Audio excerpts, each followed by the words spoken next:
اعوذ باللہ من الشیطان الرجیم بسم اللہ الرحمن الرحیم الحمدللہ والصلاة والسلام علی رسول اللہ وعلی آلہ وصحبہ اجمعین اشہد ان لا الہ الا اللہ واشہد ان محمدا عبدہ ورسولہ رب اشرح لی صدری ویسر لی امری واحلل عقدۃ من لسانی یفقہوا قولی ربنا زدنا علما اللہم فقہنا فی الدین۔ آج سے ہم بات کریں گے حضرت نوح علیہ السلام کے بارے میں۔ ابن جریر رحمہ اللہ وغیرہ کے قول کے مطابق نوح علیہ السلام کی ولادت حضرت آدم علیہ السلام کی وفات سے 126 سال بعد ہوئی۔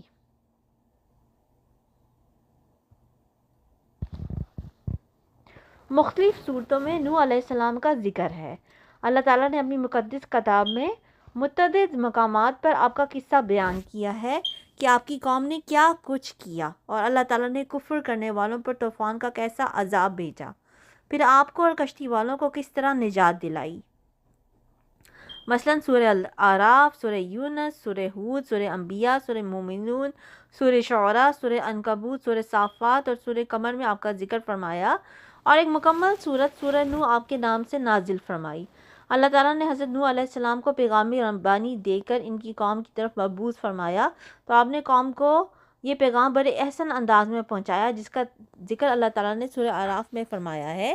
ترجمہ کچھ اس طرح سے ہے: ہم نے نوح کو ان کی قوم کی طرف بھیجا، ہم نے نوح کو ان کی قوم کی طرف بھیجا تو انہوں نے ان سے کہا، اے میری قوم، اللہ کی عبادت کرو، اس کے سوا تمہارا کوئی معبود نہیں، مجھے تمہارے بارے میں بڑے دن کے عذاب کا بہت ہی ڈر ہے۔ تو جو ان کے قوم کے سردار تھے وہ کہنے لگے کہ ہم تمہیں سری گمراہی میں مبتلا دیکھتے ہیں۔ انہوں نے کہا، اے قوم، مجھ میں کسی طرح کی گمراہی نہیں ہے، بلکہ میں پروردگار عالم کا پیغمبر ہوں، تمہیں اپنے پروردگار کے پیغامات پہنچاتا ہوں اور تمہاری خیر خواہی کرتا ہوں، اور مجھ کو اللہ کی طرف سے ایسی باتیں معلوم ہیں جن سے تم بے خبر ہو۔ کیا تم کو اس بات سے تعجب ہوا ہے کہ تم میں سے ایک شخص کے ہاتھ تمہارے پروردگار کی طرف سے تمہارے پاس نصیحت آئی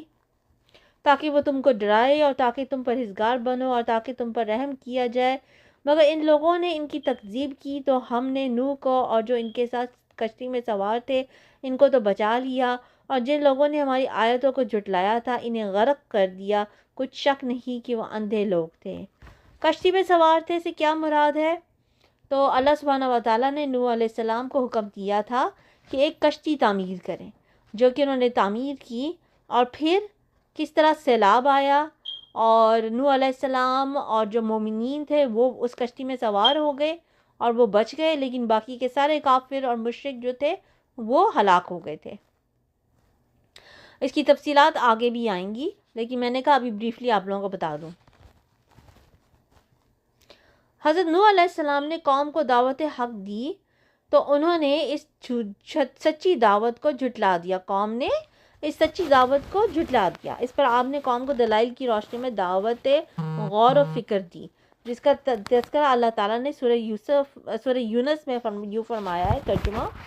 اور اے نبی، ان کو نوح کا قصہ پڑھ کر سنا دو، جب انہوں نے اپنی قوم سے کہا کہ اے قوم، اگر تمہیں میرا تمہارے ہاں رہنا اور اللہ کی آیتوں سے نصیحت کرنا ناگوار ہو تو میں تو اللہ پر بھروسہ رکھتا ہوں، تم اپنے شریکوں کے ساتھ مل کر ایک کام جو میرے بارے میں کرنا چاہو مقرر کر لو، اور وہ تمہاری تمام جماعت کو معلوم ہو جائے اور کسی سے پوشیدہ نہ رہے، پھر وہ کام میرے حق میں کر گزرو اور مجھے مہلت نہ دو۔ اگر تم نے منہ پھیر لیا تو تم جانتے ہو کہ میں نے تم سے کچھ معاوضہ نہیں مانگا، میرا معاوضہ تو اللہ کے ذمہ ہے، اور مجھے حکم ہوا ہے کہ میں فرمانبرداروں میں رہوں۔ لیکن ان لوگوں نے تکذیب کی تو ہم نے ان کو اور جو لوگ ان کے ساتھ کشتی میں سوار تھے سب کو طوفان سے بچا لیا اور انہیں زمین میں خلیفہ بنا دیا، اور جن لوگوں نے ہماری آیتوں کو جھٹلایا ان کو غرق کر دیا۔ سو دیکھ لو کہ جو لوگ ڈرائے گئے تھے ان کا انجام کیسا ہوا۔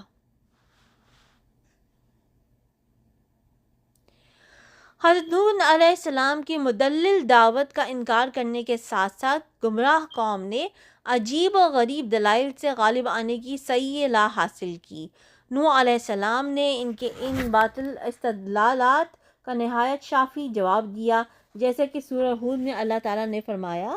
ترجمہ کچھ اس طرح سے ہے،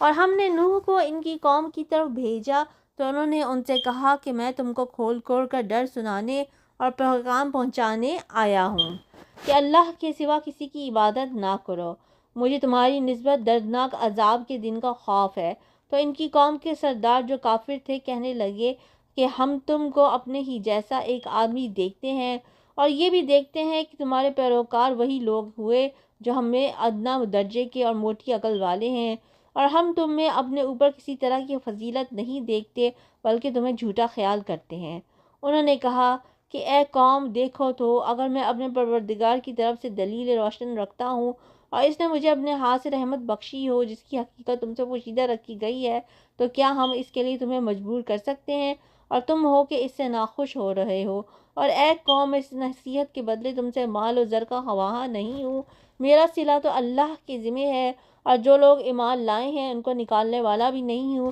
وہ تو اپنے پروردگار سے ملنے والے ہیں، لیکن میں دیکھتا ہوں کہ تم لوگ نادانی کر رہے ہو۔ اور برادران ملت، اگر میں ان کو نکال دوں تو عذاب الہی سے بچانے کے لیے کون میری مدد کر سکتا ہے؟ بھلا تم غور کیوں نہیں کرتے؟ اور میں تم سے یہ نہیں کہتا ہوں کہ میرے پاس اللہ کے خزانے ہیں، اور نہ یہ کہ میں غیب جانتا ہوں، اور نہ یہ کہتا ہوں کہ میں فرشتہ ہوں، اور نہ ان لوگوں کی نسبت جن کو تم حقارت کی نظر سے دیکھتے ہو یہ کہتا ہوں کہ اللہ ان کی بھلائی یعنی اعمال کی جزائے نیک نہیں دے گا۔ جو ان کے دلوں میں ہے اسے اللہ خوب جانتا ہے۔ اگر میں ایسا کہوں تو بے انصافوں میں ہوں۔ انہوں نے کہا کہ نوح، تم نے ہم سے جھگڑا تو کیا اور جھگڑا بھی بہت کیا، لیکن اگر سچے ہو تو جس چیز سے ہمیں ڈراتے ہو وہ ہم پر لا نازل کرو۔ نوح نے کہا کہ اس کو تو اللہ ہی چاہے گا تو نازل کرے گا، اور تم اس کو کسی طرح ہرا نہیں سکتے، اور اگر میں یہ چاہوں کہ تمہاری خیر خواہی کروں اور اللہ یہ چاہے کہ تمہیں گمراہ کرے تو میری خیر خواہی تم کو کچھ فائدہ نہیں دے سکتی۔ وہ تمہارا پروردگار ہے اور تمہیں اسی کی طرف لوٹ کر جانا ہے۔ کیا یہ کہتے ہیں کہ اس پیغمبر نے قرآن اپنے دل سے بنا لیا ہے؟ آپ کہیے کہ اگر میں نے اس کو گھیرا ہے تو میرے گناہ کا وبال مجھ پر، اور جو گناہ تم کرتے ہو اس سے میں بری الذمہ ہوں۔ اور نوح کی طرف وحی کی گئی کہ تمہاری قوم میں جو لوگ ایمان لا چکے ان کے سوا اور کوئی ایمان نہیں لائے گا، تو جو یہ کام کر رہے ہیں ان کی وجہ سے غم نہ کھاؤ، اور ایک کشتی ہمارے حکم سے ہمارے روبرو بناؤ، اور جو لوگ ظالم ہیں ان کے بارے میں ہم سے کچھ نہ کہنا کیونکہ وہ ضرور غرق کر دیے جائیں گے۔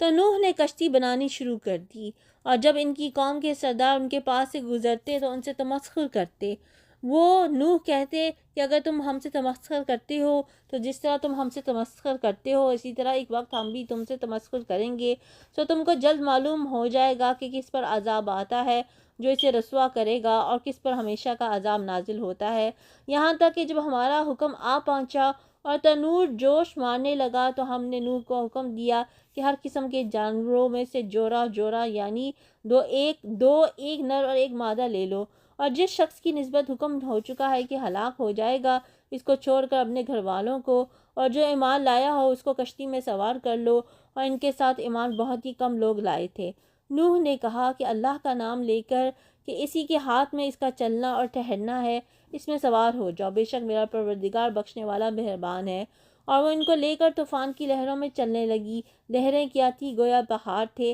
اس وقت نوح نے اپنے بیٹے کو جو کشتی سے الگ تھا پکارا کہ بیٹا ہمارے ساتھ سوار ہو جاؤ اور کافروں میں شامل نہ ہو۔ اس نے کہا کہ عنقریب پہاڑ کی طرف جگہ پکڑوں گا جو کہ مجھے پانی سے بچا لے گا۔ نوح نے کہا کہ آج اللہ کے عذاب سے کوئی بچانے والا نہیں اور نہ کوئی بچ سکتا ہے مگر جس پر اللہ رحم کرے۔ اور اتنے میں دونوں کی درمیان لہر حائل ہوئی سو وہ ڈوب کر رہ گیا، اور حکم دیا گیا کہ اے زمین تو اب نہ پانی نکل جا، اور اے آسمان تھم جا، تو پانی خشک ہو گیا اور کام تمام کر دیا گیا، اور کشتی جودی پر جا ٹھہری، اور کہہ دیا گیا کہ بے انصاف لوگوں پر لعنت نازل ہو۔ اور نوح نے اپنے پروردگار کو پکارا اور کہا کہ پروردگار، میرا بیٹا بھی میرے گھر والوں میں سے ہے تو اس کو بھی نجات دے، تیرا وعدہ سچا ہے اور تو سب سے بہتر حاکم ہے۔ اللہ نے فرمایا کہ نوح، وہ تیرے گھر والوں میں سے نہیں ہے، وہ تو ناشائستہ افعال والا ہے، تو جس چیز کی تم کو حقیقت معلوم نہیں اس کے بارے میں مجھ سے سوال ہی نہ کرو، اور میں تم کو نصیحت کرتا ہوں کہ نادان نہ بنو۔ نوح نے کہا پروردگار، میں تجھ سے پناہ مانگتا ہوں کہ ایسی چیز کا تجھ سے سوال کروں جس کی مجھے حقیقت معلوم نہیں، اور اگر تو مجھے نہیں بخشے گا اور مجھ پر رحم نہیں کرے گا تو میں تباہ ہو جاؤں گا۔ حکم ہوا کہ نوح ہماری طرف سے سلامتی اور برکتوں کے ساتھ جو تم پر اور تمہارے ساتھ کی جماعتوں پر نازل کی گئی ہے اتر آؤ، اور کچھ اور جماعتیں ہوں گی جن کو ہم دنیا کے وبائی سے محفوظ کریں گے، پھر ان کو ہماری طرف سے دردناک عذاب پہنچے گا۔ یہ حالات من جملہ غیب کی خبروں کے ہیں جو ہم آپ کی طرف وحی کرتے رہتے ہیں، اور اس سے پہلے نہ تم ہی ان کو جانتے تھے اور نہ تمہاری قوم ہی ان سے واقف تھی۔ تو چنانچہ اس میں ہم نے کیا پڑھا کہ نوح علیہ السلام نے اپنی قوم کو دعوت حق دی، لیکن قوم نے یہ جھٹلا دیا اور عذاب مانگا اللہ سے کہ اگر کوئی ایسی بات سچی ہے تو ہم پہ عذاب آ جائے۔ انہوں نے عذاب مانگا تو اللہ سبحانہ و تعالیٰ نے نوح علیہ السلام کو حکم دیا کہ کشتی تعمیر کریں، جس کے اوپر انہوں نے کشتی تعمیر شروع کر دی۔ اس وقت بھی ان کی قوم کے جو کافر تھے انہوں نے ان کا مذاق ہی اڑایا، اور پھر ایک طوفان جو ہے اور ایک سیلاب جو ہے وہ آیا، اور جس میں نوح علیہ السلام کا اپنا سگا بیٹا جو تھا وہ بھی ڈوب گیا، کیونکہ وہ بھی کافروں میں سے تھا۔ تو ایمان اور اسلام جو ہے وہ خون کے رشتے نہیں دیکھتا، ایمان اور اسلام کا رشتہ جو ہے وہ ایک الگ رشتہ ہے، اور اس کی بنیاد پہ ہی